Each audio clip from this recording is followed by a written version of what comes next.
Olá pessoal, meu nome é Daniel Magalhães, eu sou coach no Estratégia Concursos e sou auditor fiscal do trabalho. É um prazer participar do Conascomp, convidado por Fernando e por toda a equipe. Eu vim aqui trazer um pouco da minha experiência e abordar o tópico de revisões.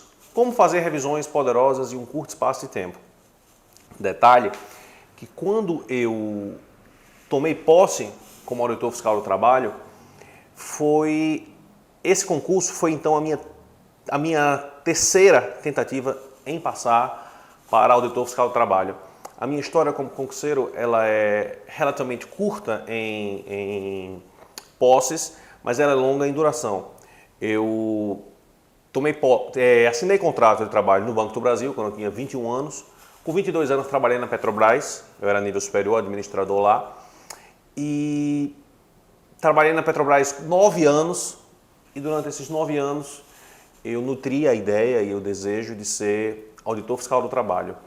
No primeiro concurso, 2006, eu tinha um ano de Petrobras, fiz sem saber a prova, sem método, obviamente não passei.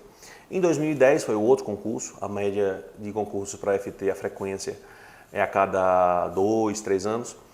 Eu me submeti em 2010 de novo e por um único ponto não passei.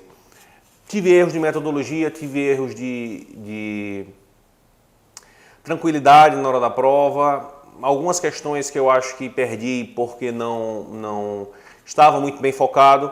Resumo, fiquei para 2013, ou seja, para o terceiro concurso de um cargo cuja frequência é 3 ou 4 anos entre cada certame. E para esse concurso de 2013, que era obviamente minha terceira tentativa e eu já estava bastante cansado, tanto física quanto psicologicamente dessa jornada, eu tive que desenvolver, ou tentei desenvolver, alguns métodos de revisão e essa foi provavelmente a minha possibilidade, essa era provavelmente a minha única possibilidade concreta de conseguir passar num concurso de alto nível, trabalhando 8 horas por dia, porque na Petrobras eu entrava às 8, saía às 18 mais ou menos, só que eu viajava, eu tinha reuniões, eu participava de comissões, então minha rotina diária eu tinha mais ou menos aí 3 horas livres na semana, e aos fins de semana eu tinha mais ou menos aí talvez 4,5 a 5 horas livres em cada dia do fim de semana, sábado e domingo. Então assim, a minha rotina era muito puxada para o que eu me propunha, pelo menos eu imaginava. E eu precisei, então, estudar de maneira muito focada, isso eu não vou abordar aqui, mas eu precisei revisar de maneira muito focada para que o meu tempo ele fosse efetivamente utilizado em algo que redundasse em memorização de conteúdo. A gente sabe que quando a gente estuda, com pouco tempo que a gente aprendeu, a gente se esquece. E essa batalha, vamos colocar assim, ela precisa ser uma batalha constantemente travada pelo aluno. O camarada ele tem que estar sempre tentando superar a curva de esquecimento. E foi nessa ideia que eu, juntando algumas técnicas de revisão que existiam à época, criei a minha própria maneira de revisar, que felizmente foi bem sucedida. Tomei posse como auditor fiscal do trabalho, passei em 20º lugar no concurso que teve em 2013, tomei posse em 2014. E penso que nesse sentido eu posso passar para vocês essa minha experiência, que inclusive tem sido aplicada com todas as pessoas que foram meus coaches. Eu já venho de 3 projetos diferentes de coach, um site, depois um projeto autônomo por conta própria e agora no Estratégia. E tenho obtido bons resultados com esses alunos, eles têm obtido, claro, bons frutos que são colhidos, claro, nas provas, e é nesse sentido que eu acho que essa é uma ferramenta que vai ajudar a quem nos assiste. Então vamos lá. Nossa apresentação, como fazer revisões poderosas em um curto espaço de tempo. Esse curto espaço de tempo, como eu disse, é muito vinculado ao quanto você pode trabalhar. Algumas pessoas elas vão precisar de mais tempo, outras pessoas vão precisar de menos tempo. A questão que eu penso ser essencial em uma revisão é se você quer trabalhar, ora, quantidade, ora qualidade. Inclusive por todo o seu estudo. O que você vai precisar sempre ter em mente é, eu quero mais qualidade, eu quero mais quantidade. Se você quer mais qualidade de estudo, é um estudo que seria mais relacionado a um momento pré-edital. Aquele momento em que você pode se debruçar sobre uma matéria em mais de uma fonte de estudo. Você pode se debruçar por um livro, por um PDF, por uma videoaula. Você pode buscar autores diferentes. Esse seria um estudo de qualidade.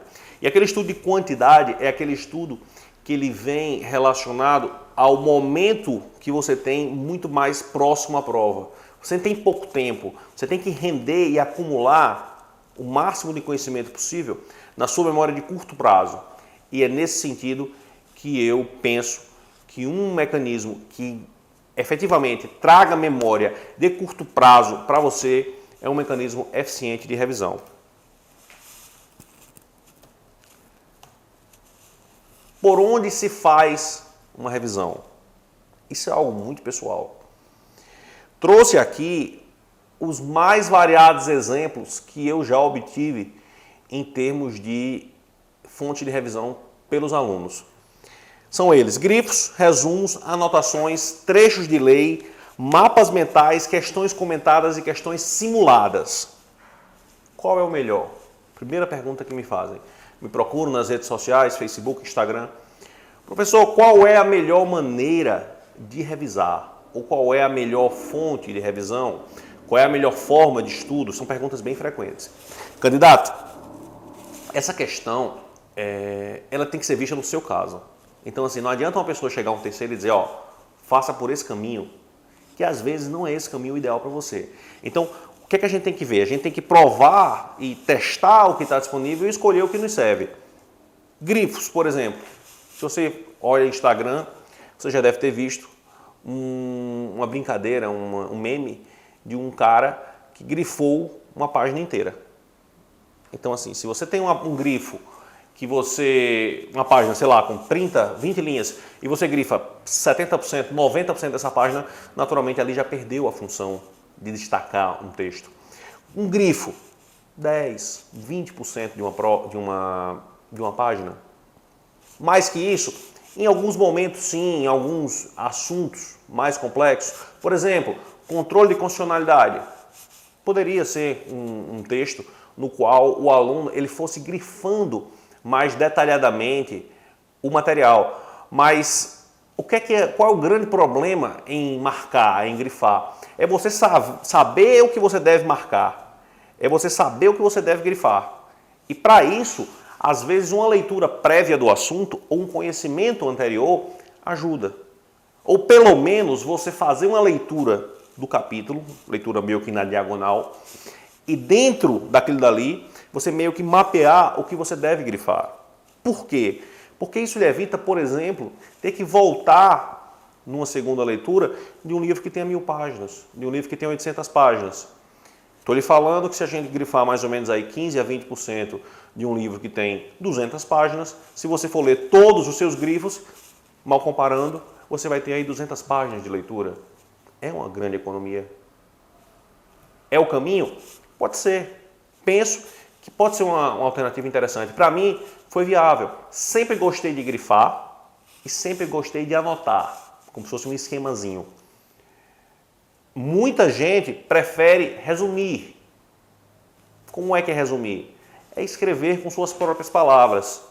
Qual é o problema? O problema de resumo, muitas vezes, é que você leva bastante tempo para resumir, primeira questão. Então, se for colocar mais ou menos uma média de leitura, quantas páginas alguém lê por hora? O que se encontra mais comum é 10 a 20. Uma pessoa que vai ler uma página normalmente. Uma pessoa que vai ler e resumir, o avanço dela por página vai ser pelo menos 50% inferior a isso. Então, se ela for ler e resumir um curso de Direito do Trabalho, 1000 páginas, 5 páginas por hora, ela vai gastar 200 horas.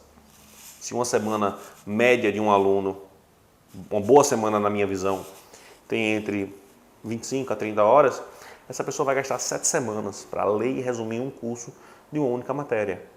É viável? Depende. Depende do seu caso. Qual a solução, professor? Resuma capítulos. Não, eu vou resumir o capítulo de contrato de trabalho, eu vou resumir o capítulo de competência e vou ler o capítulo de, não sei, controle de constitucionalidade, por exemplo. É uma solução. Qual é o grande problema com o resumo? Quando eu vou ler, tem pessoas que resumem e ficham tudo. Leem ou releem nada. Para que serve isso? Na minha visão, não serve para muita coisa. Ah, eu só aprendo anotando. Coisa muito comum de se escutar. Perfeito. Anote pequenas coisas. Faça uma ficha. Você compra em qualquer livraria, aqueles cartõezinhos. Vai fazendo toda a anotação dos tópicos que você precisa. E é uma maneira concreta de você conseguir avançar na leitura, de você conseguir uma forma rápida de recapitular isso. É bem interessante você ter em tudo que você faz em termos de concurso uma maneira rápida de você recuperar aquele conteúdo. Se eu faço um estudo de base, 6 disciplinas, civil, processo civil, constitucional, administrativo, trabalho, processo trabalho, em, digamos, 6 meses, eu fiz um estudo denso por PDF, por videoaula, por livros. Perfeito, vou chegar agora, daqui a um mês, fazer um TRT. Como é que eu faço para recapitular esse conteúdo? Eu vou ler o curso inteiro? Não vou. Eu preciso de maneiras rápidas de ver aquilo. Se você tem maneiras rápidas, supor, o capítulo tem 25, 30 páginas, resume em 2. Evite fazer com que o seu tempo ele seja perdido em coisas que não redundam em pontuação. O foco do aluno que está estudando para concurso é um só, é resultado, é pontuação. Você tem que converter o conhecimento adquirido em pontuação. Se você não conseguiu isso, você pode ser um candidato excelente para o mestrado, você pode ser um doutrinador em potencial, mas se você não consegue converter estudo obtido em pontuação, alguma coisa está errada na sua jornada para concurso. E a anotação? A anotação topical, ela só aquilo que é essencial, fichinhas, ela tende a trazer de volta o essencial e fazer com que você avance no seu estudo. Trechos de lei. A gente sabe que, essencialmente, o que as bancas cobram é alguma coisa muito próxima à decoreba. Se você, por exemplo, está estudando a parte inicial da Constituição, está estudando bens da União, está estudando competências da União, por que não faz um mapa mental daquilo? Algo que fique visual, algo que fique de maneira simples, rápida e direta, absorvível para você. Você pode usar as mais diferentes formas de revisão ou as mais diferentes formas de sintetização de conteúdo para fazer com que o seu estudo ele renda e ele avance sem que você esteja preso a uma rotina que alguém lhe disse que você deveria fazer. Outra pergunta muito comum que me fazem, essa pergunta me levou a refletir, inclusive. Qual a relação entre estudo de conteúdo e revisão que eu devo ter? Ou seja, 100% do tempo do aluno, quantos por cento deve ser estudando, quantos por cento deve ser revisando? Eu cheguei discutindo com alguns colegas e aplicando com alguns alunos, isso também tem um substrato teórico e prático, 75-25.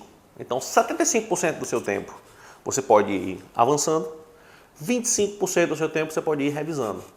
Eu sempre proponho para meus alunos blocos de estudo de no máximo 2 horas. Para cada bloco de estudo de no máximo 2 horas, a gente vai chegar lá na frente e eu vou lhe mostrar, eu proponho meia hora de revisão, aquela revisão de 24 horas. Então, assim, se você está fazendo um resumo, se você está fazendo uma anotação ou qualquer grifo e você de antemão vê que você não vai conseguir rever aquilo em 30 minutos, professor, 30 não dá, 35, 40, mas não dá para ser 2 horas. Tem gente que gasta tanto tempo estudando quanto revisando. Então, assim, não avança.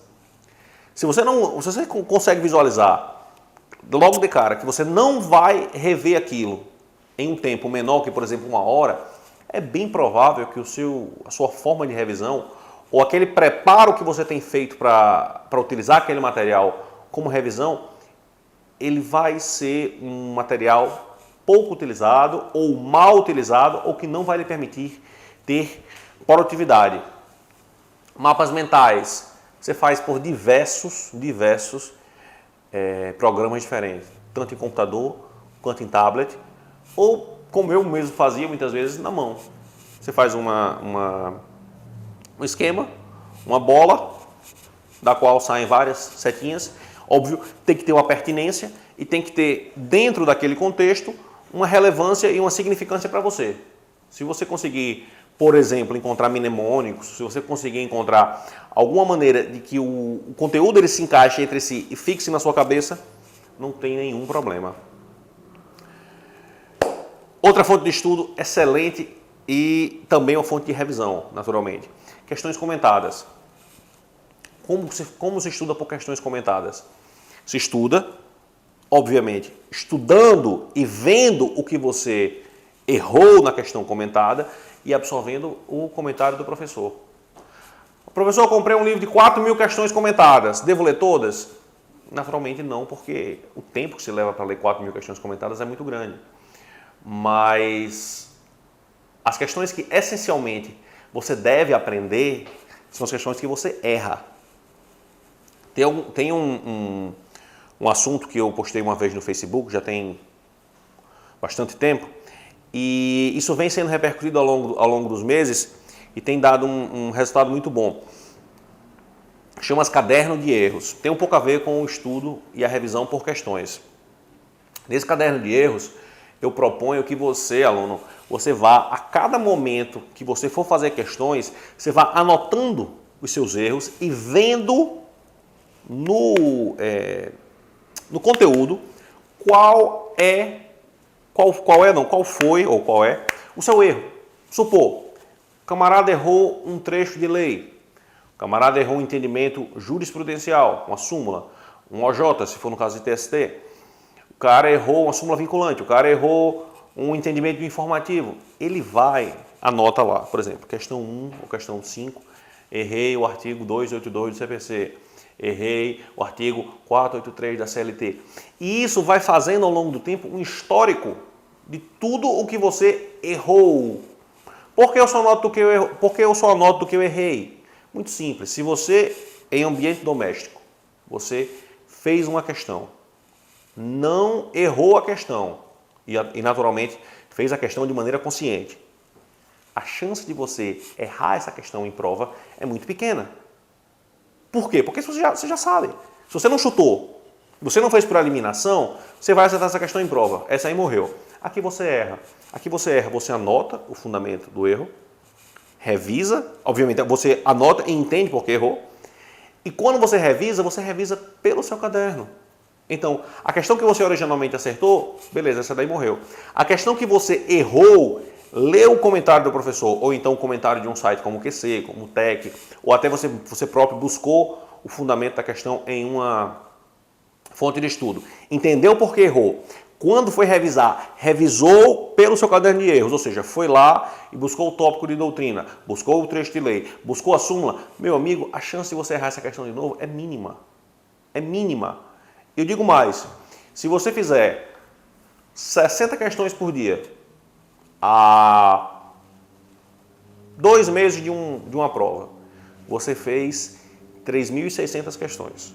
Se você tem mais ou menos aí um índice de acerto de 20%, de erro de 20%, você vai ter, no final de 2 meses, 60 por 60, você vai ter 3.600 questões, errou 20%, você vai ter 720 itens para rever. Eu acho praticamente impossível que você venha a ser surpreendido naquele conjunto de conteúdos, daquela forma de cobrança, por alguma coisa que você não tenha visto ainda. 80% você acertou, 20% você errou, mas você reviu e entendeu por que você errou. Acredito que não vai ter como a banca lhe surpreender. E vou mais além, viu? As bancas, elas não têm como inovar muito em termos de questão. elas têm que cobrar dentro de um espectro, de um range, de algumas coisas ali que estão em torno daquele assunto. A gente sabe que quando as bancas inovam muito, geralmente elas se ferram. Então, elas vão buscar conteúdos correlatos ou conteúdos até já cobrados, às vezes, a gente vê isso com muita, eu digo até tristeza às vezes, as bancas se repetirem. E assim, questões quase que idênticas, questões que o exceto vira certo, o errado, e assim, você praticamente nivela por baixo o candidato em termos de conhecimento. A gente sabe que as bancas trabalham assim, logo a gente usa esse mecanismo para nosso favor. E por último, as questões simuladas. As questões comentadas, elas têm um condão de trazer para você a opinião e o entendimento do professor a respeito daquele assunto. O problema da questão comentada é o seguinte, ela não serve para balizar o seu entendimento da matéria. Por quê? Porque geralmente elas vêm em sequência. Então você faz 5 questões, 10 questões, 15 de constitucional, por exemplo, a chance de você vir a ser influenciado por uma resposta de uma questão anterior na próxima questão, ela cria algo muito perigoso chamado um falso negativo ou positivo.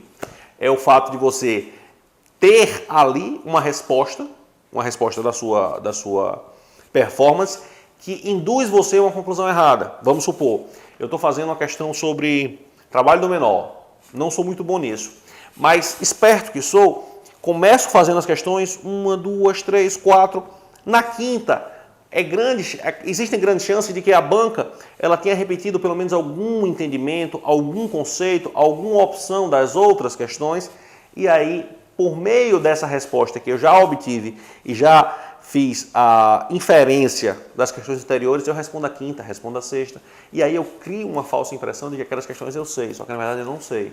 Eu estou pegando aquele conteúdo por inferência das questões anteriores. Por isso que as questões simuladas são muito interessantes. Como é questão simulada? É questão da maneira como ela vem em prova. Constitucional, administrativo, civil, português, raciocínio lógico, tudo misturado. Tanto em termos de matéria, quanto dentro das matérias. Isso é a questão simulada. Quantas por dia? Não sei, talvez 15 por hora. 4 horas você faz 60. Seria mais ou menos a possibilidade que você teria de fazer essas questões em prova.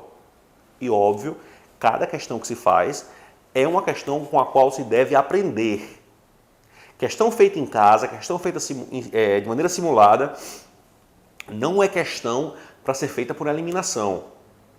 Se você chega, tem 5 opções, você sabe 3 delas, sobram 2 que você não sabe e você escolhe uma e chuta, isso é sorte, isso é mega sena, é pênalti. Não adianta. Você tem que saber por que está marcando. E claro, se não souber, quando fizer a questão, ainda que tenha acertado, busque entender por que você não sabia que a alternativa que você ficou em dúvida era certa ou era errada. Questão perfeita a ser feita. Questão que você entende e sabe por que as opções 1, 2, 3 e 4, A, B, C e D, são certas ou erradas e por que você deve marcar E. É aquela questão que você fala, elimino essa por isso, elimino essa por aquilo, elimino essa por aquilo, essa daqui está certa, elimino essa por aquilo. É a questão perfeita. Banca nenhuma vai derrubar um candidato que tenha um grande leque de questões perfeitas em sua mão. Pense nisso. Professor, como é que eu faço uma revisão de 24 horas?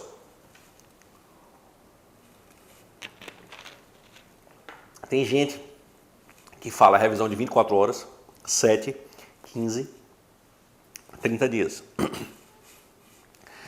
Muitas revisões, na minha opinião, evitam com que o estudo avance de maneira adequada. Tem pessoas que preferem fazer mais revisões. Eu só fiz essas. Só recomendo a meus alunos no programa de coaching fazer estas. Agora, se o candidato entende que ele rende melhor com outro tipo de revisão, obviamente há que ser modulado isso. Uma revisão de 24 horas, duração média de 30 minutos. Então, enquanto você estiver fazendo o seu estudo de conteúdo e você estiver optando por um método de revisão já previamente estabelecido em sua cabeça, você considere que você vai ter 30 minutos de estudo para fazer 30 minutos de estudo, sim, para fazer aquela revisão. E aí, já colocando isso numa forma de planejamento, Você faria isso de segunda a sexta. Então, antes de iniciar, vamos supor um aluno que tem uma carga horária de 4 horas de estudo por dia. Aliás, 2 blocos de 2 horas. Primeiro bloco pela manhã, primeiro bloco à tarde. Antes de iniciar o primeiro bloco, ele faz 30 minutos de revisão do estudo da véspera. Estuda 2 horas, já foi 2 horas e meia. Na parte da tarde, ele estuda meia hora de revisão do assunto da véspera. Estuda 2 horas do conteúdo daquele dia. Fez 5. Então ele estuda segunda, terça, quarta, quinta e sexta. Faz 25. Uma revisão de 7 dias no sábado. Uma revisão que preveja ele rever todo o conteúdo daquela semana em 4 horas. Ah, mas essa revisão não é de 7 dias. Eu concordo. Em relação à segunda, ela é de 6. Em relação à terça, tal. Em relação à sexta, ela é de 1. Beleza. Mas é uma maneira de encaixar, ou para mim, pelo menos, foi uma maneira de encaixar os momentos em que eu tenho mais tempo nos momentos que eu tinha que fazer revisão. Pergunto para quem quiser responder. Me mande depois uma mensagem, um e-mail. Tem prejuízo fazer isso? Para mim não teve. Então, se para mim não teve, eu entendo que é uma revisão modulável para a minha realidade e para a realidade de você que trabalha e estuda. A cada sábado, você faz a revisão que eu chamo de 7 dias, mas que não são 7 dias corridos, relativa àquela semana. Dessa maneira, cai dentro do meu fim de semana o momento de revisar, que é um momento que idealmente seria feito por completo, 4 horas. E quando eu completar 4 semanas, também vai cair no meu sábado a minha revisão mensal. Ah, tem mês que não são 4 semanas. Perfeito. Mas só para ilustrar, se a cada fim de semana você fizer uma revisão semanal e se a cada 4 semanas você fizer uma revisão mensal, meu amigo, eu não tenho dúvida, você vai aprender o conteúdo e vai memorizá-lo cada vez mais. É dessa forma como eu consegui e eu tenho aplicado para quem tem confiado no meu trabalho e já são aí algumas centenas de pessoas. Se dá certo, dá. Se pode dar certo para você, também pode. Mas como se você vê isso? Você vê isso na prática. Você contextualiza essa situação e você tenta ver como isso repercute para você. Se deu certo, você me fala. Se deu errado, você também me fala, me manda um recado. Falamos até agora sobre aquela revisão que é relativa ao estudo de momentos pré-edital. Aquele momento em que você está ali meio sem saber se vai sair, se não vai, às vezes até sem saber qual concurso você quer fazer, também tem isso. E nesse ponto, o estudo ele pode, como eu falei no início, ele pode ser de maior qualidade. Ele pode ser um estudo que ele vai se debruçar mais dedicadamente sobre os assuntos. No estudo pós-edital, ou no estudo naquela iminência de sair o edital, aí nos 90 dias, se espera, o ideal seria que você já tivesse acumulado todo o conhecimento que você precisa para aquele conteúdo. Mas vamos supor que você não tenha acumulado esse estudo, esse conteúdo. Vamos supor que você não esteja assim 100% seguro no tempo que você no conteúdo que você teve para ser estudado no tempo que você tinha. Chegou os 90 dias da prova. Lógica número 1, perdido por 1, perdido por 1000. Então não adianta você chegar, por exemplo, no momento pós-edital, momento pré-prova, o momento que você deve acumular conhecimento de curto prazo, você deve acumular memorização, você deve acumular técnica de resolução de questões e estar lendo livros, estar vendo videoaulas porque você não fez isso na época correta. O ideal é você tentar aproveitar ao máximo o conteúdo que você acumulou até ali e então iniciar cada vez mais, com o passar do tempo, 90, 60 e 30 dias, métodos de reta final para a memorização de conteúdo. De uma maneira que eu dividi, os últimos 90 dias de uma prova, 50% do seu tempo, eles poderiam ou deveriam ser feitos em estudo de conteúdo. Como é que é estudo de conteúdo? É o estudo que você vinha fazendo antes desse momento com o edital publicado. Hoje, cada vez mais comum a gente ter intervalos grandes entre as provas.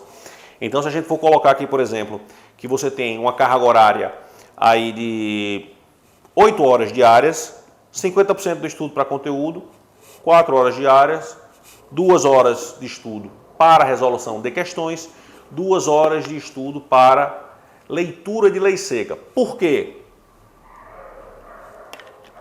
A leitura da lei seca, junto com a resolução de questões, são mecanismos que vão acompanhar a sua rotina de concurseiro durante toda a sua jornada, até sua aprovação. E se você não lê lei seca, você não sabe os dispositivos que vão ser cobrados. As bancas, como a gente sabe, elas têm uma tendência a cobrar a literalidade de muita coisa ou então entendimentos muito próximos da legislação. Então, se você não consegue incluir lei seca na sua rotina, você está pecando. E se você não consegue incluir questões, praticar questões da maneira como eu falei, praticar para entender por que errou, você também está cometendo um grande erro. Nos últimos 60 dias, ou seja, aquela tensão vai aumentando, a ideia é que você consiga dividir seu tempo em 3. 33% do tempo para estudo de conteúdo, um terço do tempo para questões e um terço do tempo para lei seca e revisões. Revisões como? Revisões pelos mecanismos que a gente já abordou. Fichas curtas, resumos curtos, mapas mentais, trechos de lei, naturalmente, e questões comentadas. São essas as formas que eu entendo que você teria como ir cada vez mais acumulando conhecimento. Você está... Repare que no slide anterior, você tinha 50% do tempo para conteúdo. Agora você tem um terço.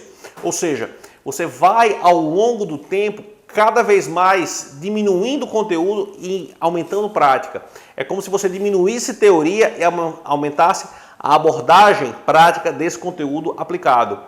Você pode me dizer, mas eu comprei um curso com 400 horas, só assisti em 100. Meu amigo, grande parte do que você vai ver nesse curso aqui de 400 horas, você pode ver por meio das questões. Questão é uma maneira essencial de você ver como a banca tem cobrado aquilo e você ver como está o seu desempenho para você aprender. Eu nunca estudei o conteúdo, como é que eu vou estudar por questões? Leia a legislação, a lei seca se for o caso, e vá para questões comentadas. Não é um assunto que tem muita lei seca. Leia um resumo, uma sinopse, por exemplo, e vá para questões comentadas. Existem maneiras de você atalhar essa busca por conteúdo para tentar ir no mínimo necessário para então poder avançar para as questões. Porque são elas que vão fazer com que você tenha cada vez mais a possibilidade de memorizar como a banca cobrou e não ser surpreendido com as pegadinhas, com as cascas de banana e com as decorebas que as bancas, em regra, trazem. As histórias, por exemplo, de quem passa em concurso com muito pouco tempo, ou que afirma que consegue passar em concurso com muito pouco tempo, é de pessoas que têm alguma bagagem, ou pouco ou muita, têm alguma bagagem, e em cima dessa bagagem, essas pessoas desenvolvem ferramentas para acumular e para cada vez mais preencher sua mente com técnicas e com contextualizações práticas de como as bancas cobram. Se você for ver quem no YouTube ou em palestras por aí fala que passou em concurso com curto espaço de tempo, e isso existe, não é mentira, existe, são pessoas que dominaram essas técnicas de revisão e resolução por questão. Por quê? Se você for ler livros complexos, artigos densos, leituras pesadas, videoaulas longas, cursos completos, cursos regulares, etc., no ambiente pré-prova, em cima da hora, infelizmente você provavelmente não vai conseguir absorver, nem ler talvez, todo o conteúdo que se propõe, e muito pior, não vai conseguir entender e verificar na prática como aquilo vem sendo cobrado. Como aquilo vem sendo cobrado. E eu digo a você, palavra-chave em preparação para concurso, repetição, constância, estudar sempre, ainda que não se estude muito, ainda que não se produza grandes quantidades em horas ou em páginas, em resultados, volume de questões, constância garante o seu sucesso. Ah, professor, eu vi no Instagram, é muito comum isso em fim de semana, vi no Instagram, a pessoa estudou 38 horas na semana, eu só consegui estudar 18. Teve semanas que eu não consegui estudar nenhuma. Teve semanas que eu estudei 30, mas teve semanas que eu não estudei nada. Teve vezes de eu passar 15 dias sem conseguir. E não era por preguiça não, era porque eu não tinha tempo. Às vezes eu precisava viajar, precisava fazer alguma coisa no trabalho que me consumisse muito. Eu não tinha cabeça, não tinha físico, não tinha nada que me levasse a estudar. E ainda assim eu passei. Passa-se como? Passa-se mantendo a constância, entendeu? Se você mantém essa constância de fazer questão, de buscar entender por que errou, de buscar conteúdo quando precisa, de revisar o que você precisa revisar, a sua aprovação ela se aproxima cada vez mais. Nos últimos 30 dias pré-prova, é o momento de você fazer estudo de questões e estudo de lei seca e revisão. Aquilo que a gente dividiu aqui anteriormente em um terço, aqui a gente dividiu em 50%. Vou falar aqui um exemplo de como você poderia contextualizar isso em um planejamento prático para que você consiga evoluir na sua rotina pré-prova. Vamos supor, nos últimos 90 dias, como eu falei, 90 dias, se você fizer 40 questões por dia, você está falando aí de 3.600 questões. Essas 3.600 questões, em um mês, aí é pura matemática, vamos ver como é que vai ficar. 3.600 questões, 90 dias, você faria 40 por dia. Só que 50% aqui, 25% aqui do seu tempo é conteúdo. 25% é estudo de lei seca. Provavelmente você estaria fazendo aqui uns 50% da sua meta. Talvez aí 20, eu não fiz a conta agora, mas talvez você estivesse fazendo aí 20 questões e o equivalente a estudo de lei seca. 50% do tempo de conteúdo. Se você tem aqui 8 horas de estudo, você vai ter aqui mais ou menos 4 horas de estudo de conteúdo. O que é que você vai conseguir com isso? Você vai conseguir, por exemplo, 4 horas de estudo em 30 dias, antes de chegar nos 60, você vai ter 120 horas líquidas de estudo. 120 horas líquidas de estudo, vamos manter aquela média aí de 10 a 20 páginas por hora, você vai ler aí entre 1.200 a 2.400 páginas em um mês.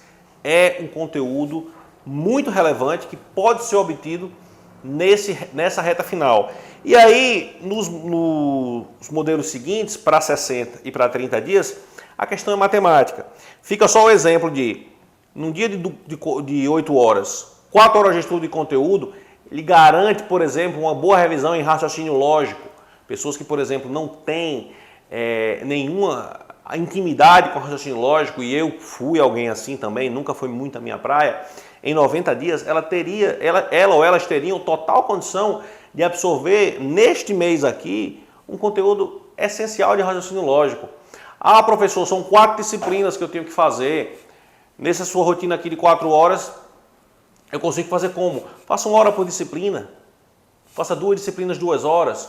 Constitucional administrativo, trabalho e processo de trabalho. Ah, eu venho da área trabalhista, não tenho muita intimidade com penal. Faça aqui penal e processo penal. Ou seja, esse método, essa maneira de ver o ritmo pré-prova, ela é modulável. Ela se aplica a qualquer ou a todos os casos em que você tiver que fazer um estudo denso, focado, faltando 90 dias. E, obviamente, isso tem que ser visto conforme você deseje fazer mais ou menos de alguma coisa. Essas revisões, essas questões, elas podem ser obtidas pelas mais diversas fontes possíveis. Como eu falei, Revisões a gente pode revisar de diversas maneiras. Questões, existem muitos sites, existem livros de questões. Ah, professor, não tenho dinheiro. E hoje dinheiro é uma questão essencial em concurso público. Tudo hoje em concurso é pago. É muito difícil você ter um material bom grátis. Você até encontra no YouTube, você encontra sites, você encontra, mas é muito comum ser pago. Ah, eu não tenho dinheiro, como é que eu faço? Muito simples, baixe as provas. Baixe as provas. Todo sábado, eu conheci um rapaz que hoje é juiz do trabalho, todo sábado ele resolvia uma prova de um TRT. Metade da prova num sábado, metade da prova no outro sábado. Resolvia 2 provas de TRT por mês. Estudou assim 1 ano e meio e passou para juiz. 2 provas de TRT por mês, 1 ano e meio ele fez mais ou menos aí 18 meses, 36 provas de TRT. Não gastou R$1 com isso. Óbvio, teve que imprimir, mas não pagou para nenhum site, não comprou nenhum livro. Ou seja, existem maneiras de você conseguir isto, só que de forma econômica. Questão, por onde você estuda? Um vademecum qualquer. Ah, não quero comprar um vademecum porque desatualiza. Perfeito, eu concordo que desatualiza. Casa Civil no Planalto. Estão lá todas as leis. Quando se atualizam as leis, você recebe você pode se cadastrar para receber um push na Casa Civil e aí você conhece todos os diplomas legais que estão em vigência no Brasil e, obviamente, a sua atualização. Ou seja, existem formas de você revisar sem gastar muito dinheiro, estudar sem gastar muito dinheiro ou, obviamente, se você puder, também adquirir esses materiais que são bacanas para melhorar o seu desempenho e ter aquele conhecimento que vai ser demandado na hora que você for marcar o X, que é aquele conhecimento mais de curto prazo, é aquele conhecimento mais saturado na mente, diferente daquele conhecimento que já está mais amadurecido, aquele conhecimento que já está mais imobilizado dentro de sua mente, que seria, por exemplo, um conhecimento que você teria que discorrer em uma prova discursiva. Esse método foi o método que eu utilizei, é o método que eu repasso para quem eu acompanho nessa jornada de coach para concurso e é o método que eu coloco para vocês como sendo um método de revisões poderosas que podem ser feitas em curto espaço de tempo. Para quem quiser entrar em contato comigo, estão aí meus contatos, facebook.com.br Daniel Magalhães, é meu perfil pessoal, facebook.com.br Daniel Magalhães, minha fanpage, periscope.com, com o mesmo final, é meu canal Periscope, instagram.com/prof. Daniel Magalhães. Se tiverem dúvidas, podem me procurar, obviamente tenho muitas atribuições e tenho dificuldade às vezes de responder, mas respondo sempre que me procuram e gosto dessa interação com os alunos. Fica aqui mais uma vez o meu agradecimento pela atenção e meus votos que sua jornada de concurseiro seja de sucesso. Um grande abraço e até a próxima.